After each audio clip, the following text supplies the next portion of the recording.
Ang mga resibong nakalap ngayong hapon, ang dinarayo, patok na patok at pinipilakan na overload para sa Quezon City.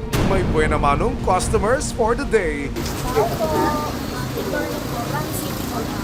Pero ang catch, ang kanilang unexpected visitors naman daw ang magsaserve ng order. May mission order kami. Ito'y matapos nilang makatanggap ng reklamo sa di umano'y dugyot nilang paresan. Ayan, ang dulas ng daanan dito, gawa ng mga sebo. Grabe. Sobrang dumi po. Pasok po kasi kayo agad na wala naman po sa aming abiso. Pati Sir, yung aming ano. Kayo na pa po Kahit, Pwede po, nasa pwede po gobyerno namin po kayo. pasukin ito dahil may mission order po. Kahit po may po. mission order, dapat hinintay po natin yung pinaka ano namin. Ang pag-inspeksyon ng mga sanitary officer kasama ang resibo sa overload paresan, abangan mamaya. Ang dumi. Sa gitna ng handaan, may regalong handog ang mga operatiba ng CIDG DSOU sa isa sa mga bisita ng birthday celebration. Hintayin natin yung galaw nila. Liliko kami dito para ma-delay yung pasok ni Van. Ang regalo, isang mainit-init pang warrant of arrest. 3 taon na palang hinahanap ng mga alagad ng batas ang suspect dahil sa panggagahasa di umano sa isang minor de edad na may sakit sa pag-iisip. Anak ko, muntik mamatay. Ang naturang krimen, may mapait na alaala na iniwan sa biktima. Ano ba reklamo, bibigyan tugon. Bawat hinaing at problema, hahanapan ng solusyon. Ito ang bago ninyo sandigan, hindi palalampasin ang mga tiwali at maling gawi. Dito, walang ligtas ang abusado at lalong walang lusot ang may atraso. Dahil ang lahat, hahanapan natin ng resibo. Magandang hapon, ako po si Emil Sumangil. Paano kung ang mainit-init, katakam-takam at makatulo laway na pares, ang mantikang ginagamit ay ni-recycle na pala ng ilang beses? Yummy pa kaya yan? Sa isang eksklusibong video sa viral paresan, nakunan din naming tinatabo na ang pinaggamitang sebo na naging singlapot na ng basang semento. Aba, may construction ba dyan? Tight ba ang budget nyo pero hanap nyo'y anli sabaw, anli taba at putok-batok na laman? Samahan pa ng Anli Rice. Don't worry, dahil sa halagang 100 pesos, tiyak na bubusugin kayo ng mga nagsulputang paresan. Pero, paano kung ang comfort food na bubusog sana sa inyo? Anli gamit din ng recycled na mantika. At teka, pati sa mga kapitbahay, may kakaibang offer ang paresan. Ayan, nakikita nyo yan, sebo na yan. Ayan, sebo. Hindi na makadaan ng maayos yung mga motor. Lagi na lang nadudulas na. Ayan, kita nyo yan, mga sebo na yan.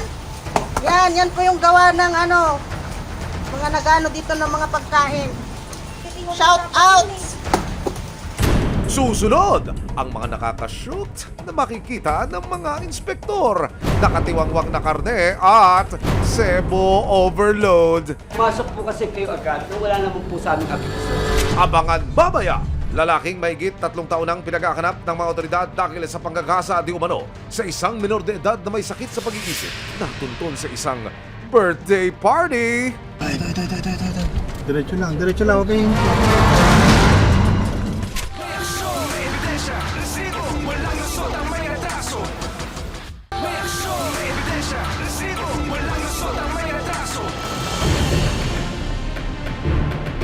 Ayan, ang dulas ng daanan dito, gawa ng mga sebo. Grabe.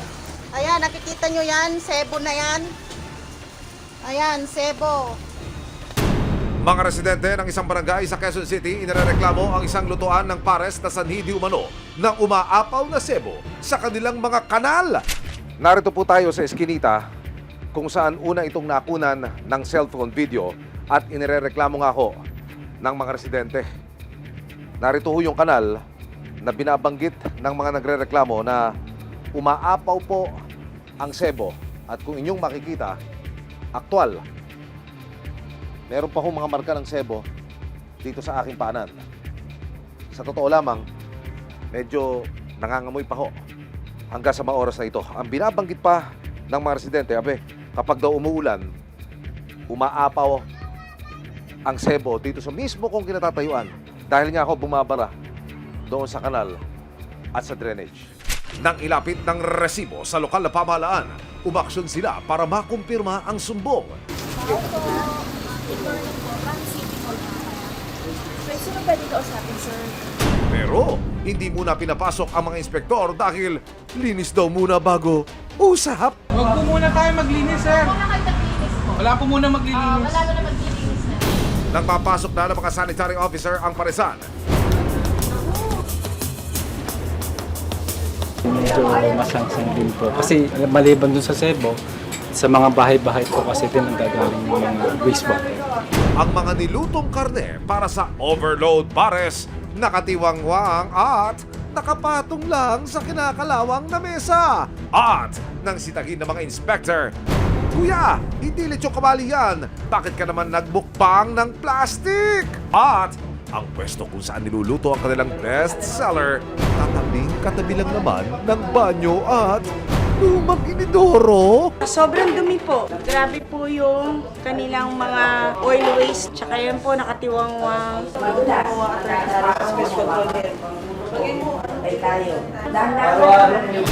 Sa gitna ng inspeksyon, makikita ang isang tauhan na may sinasalok sa gutter ng kusina. Pitchel-pitchel pala ng sebo ang isinasalin niya sa drum na halos mapuno na. Mabaho yung drainage po. Sobrang ano po yan, unhealthy. Ang liquid waste po, dadaloy po yan sa ating septic tanks. Papunta po sa ground po. Sebo overload nga talaga. Hindi, ano po yan.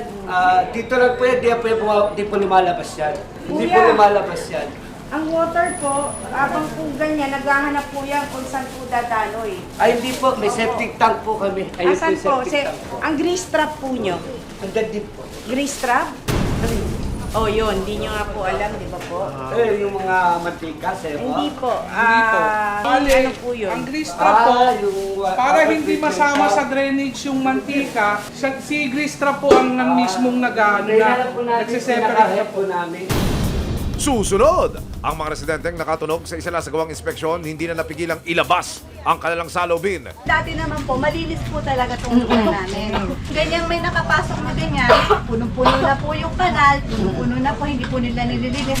Menor de edad na may sakit sa pag-iisip, pinagsamantalahan daw ng dayo niyang kapitbahay. Ang suspect natagpuan ng mga operatiba at ng resibo isa-isang handaan.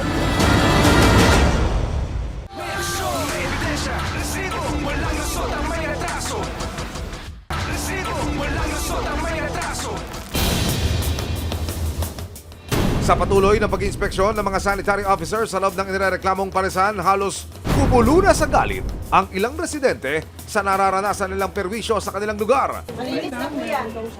Punong-puno po yan pagka hindi sila naglinis. Puro sebo po yan. Lalo yan, pag umulan, umapaw. Magpabaksak ka. Kasi yung butas yung ano lang naman, yung maliit. Maya-maya pa, dumating na ang nagpakilalang may-ari ng paresan. Sir, meron kaming MO. Ito yung vision order namin. So sir, or may complaint po yun. Giit niya, Hindi kasi ang complaint noon, simula nung nagpagawa ako ng septic tank, matagal na kasi yan. Gawa ko inoperate yung septic tank. Kung lang makikita nyo nung wala akong lumalabas na waste dyan. Kaso lang, pumasok kami kanina sa red. Kasi time kasi nang paglilinis, sir. natuklasan ding walang kaukulang permit ang kanyang paresan. Pwede makita yung business card? Ano pa lang yun, mama, barangay permit pa lang. So yung, ilan po yung empleyado? Mga ano yun, ma'am, 24. Ang mga food handler o empleyado ng kanilang paresan, wala rin daw health permit at walang suot na personal protective equipment o PPE habang nagluluto. Yung health, ma'am, nilalako na rin namin. So wala pa. Nang matapos ang inspeksyon, tila unleave violations ang nakita at nailista pa ng mga sanitary officer. Kabilang na ang kawalan ng maayos na waste segregation, kawalan ng hand washing facility para masiguro ang kalinisan ng bawat food handler. Sa ilalim ng Sanitation Code of the Philippines, pwedeng maipasara ang anumang food establishment kung wala itong kaukulang permit mula sa local government unit o LGU. Ayon din sa batas, responsibilidad ng lokal na pamahalaan na bantayan at inspeksyonin ng mga food establishment para matiyak ang kaligtasan at kalinisan ng mga ibinebenta nila sa publiko. Dahil sa mga nakitang paglabag ng paresan, Wala po tayong magagawa, kailangan natin itigil eh. Kasi ang pinag-uusapan po natin yung pagkain kalusugan ng mga tao, baka makasama pa sa kanila. May 1 buwan na po ang nakalilipas mula ng bisitahin at inspeksyonin ito ng Quezon City LGU kasama ang team ng Resibo. Muli po natin itong binalikan ngayon. At ang nakikita ko ho, sarado na yung mismong commissary. Meron ng tarpaulin na ang wikay for renovation. Ang binabanggit, yun hong mismong commissary ay lumipat na sa bagong lokasyon nito. At ang binabanggit pa ayon sa impormasyon na ating natanggap, nagtatayo na rin sila ng isang industrial type na kitchen na siyang akma sa negosyong meron sila. Eto na po ngayon, sir, ipapakita ko na po sa inyo. Ito, sir, yung tinatawag na stock room storage po. Yan. Para po sa mga frozen po, nandito na po sila lahat ilalagay. Preparing table po. Dito po lahat ipe-prepared ang lahat ng lulutuin. Kahit sino man yung pumasok po dito kung sakali at makita nila na maayos na, malinis na, binago na. Natuto po kami na tama naman po talaga po na dapat iayos. Next week, makikita nyo na po yung buong buo. Nangako naman ng lokal na pamahalaan ng Quezon City na patuloy nilang babantayan ang lahat ng mga food establishment.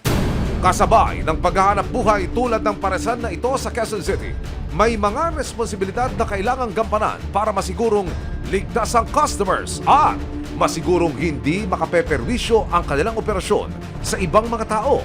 May mga nakatalagang patakaran ng bawat lokal na pamahalaan na kailangang sundin at tuparin sa ngalan ng kaayusan at kalusugan.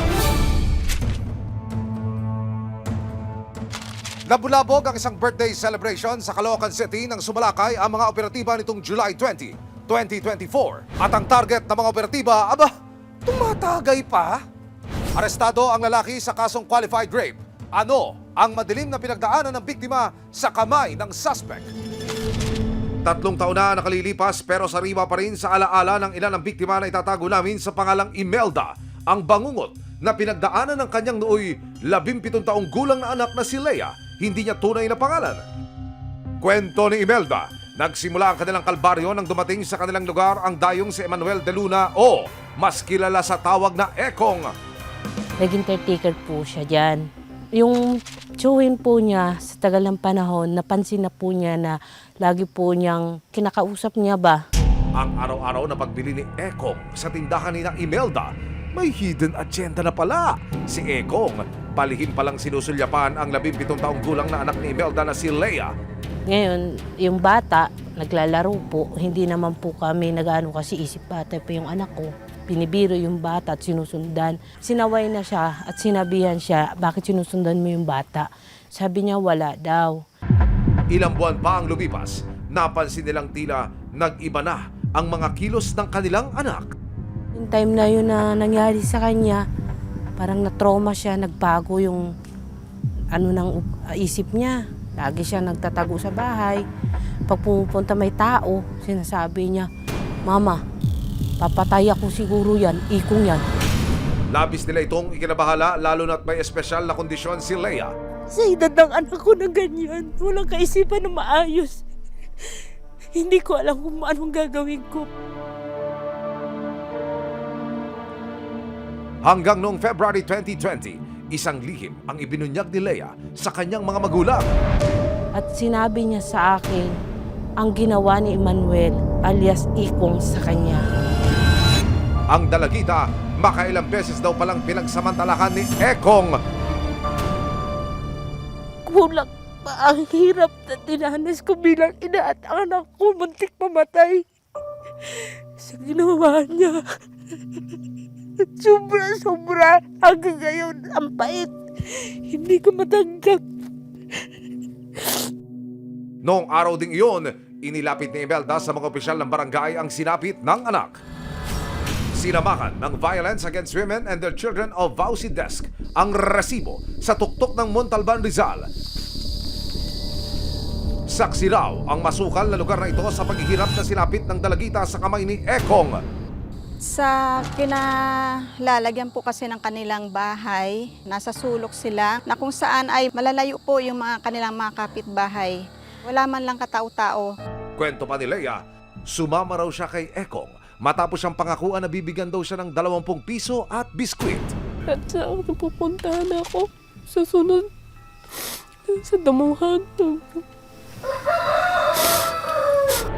Nang mga oras na iyon, abala sa palengke ang kanyang nanay sa pagtitinda. Nang ipatawag ng mga social worker ng barangay si Ekong para sa krimeng ginawa, nowhere to be found na raw ito. Dahil dito, inilapit na ng mag-ina ang reklamo sa PNP Montalban. Batay po dun sa salaysay ng biktima, maraming beses siyang ginalaw nitong suspect. Hindi nga lang siya nakapagsumbong sa magulang sa kanyang ina, gawa ng siya ay tinakot. Makalipas pa ang 6 na buwan, naibaba na rin ang warrant of arrest laban kay Ekong para sa kasong qualified rape. Ang element niya, o ang tinatawag natin para maging pumasok sa qualified. Dahil sa kanyang sitwasyon, wala siyang kakayahan na mag-isip para sa sarili niya. Sa mga panahong ito, isinilang na ni Lea ang batang ipinagbuntis niya dahil sa pananamantala di umano ni Ekong.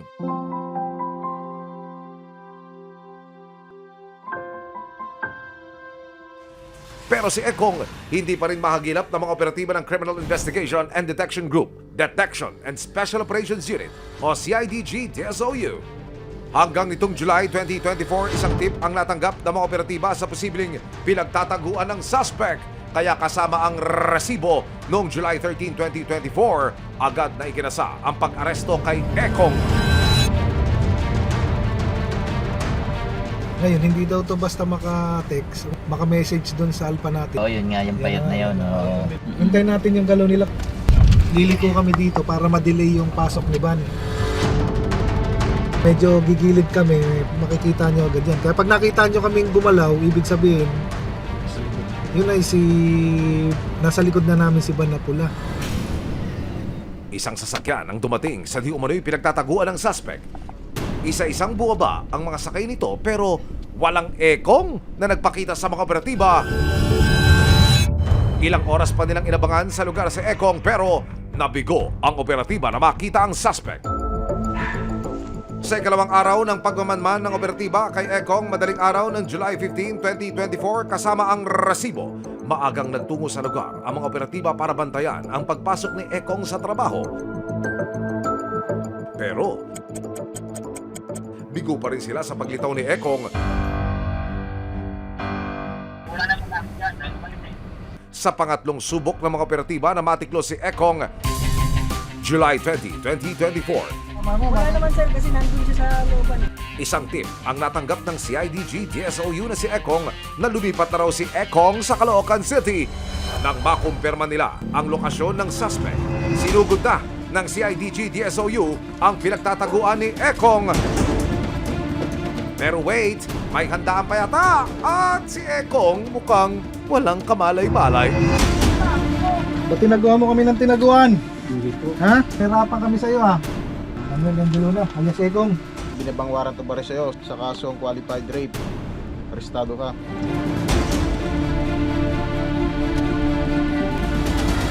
Ano po masasabi nyo? At kayo ho ay may kaso?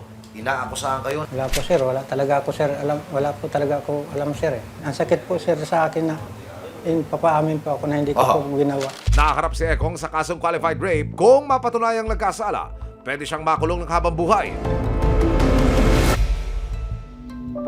Masaya po ako. Nabigyan ng hustisya yung anak ko, nakulong na siya, pero kulang pa. Ayon naman sa bawsi ng barangay, inaalalayan nila si Lea at maging ang kanyang pamilya para matulungan silang maghilom. Bigyan sila ng mga counseling para kahit papaano ay unti-unti mawala sa isip ng bata yung mga nangyari sa kanya.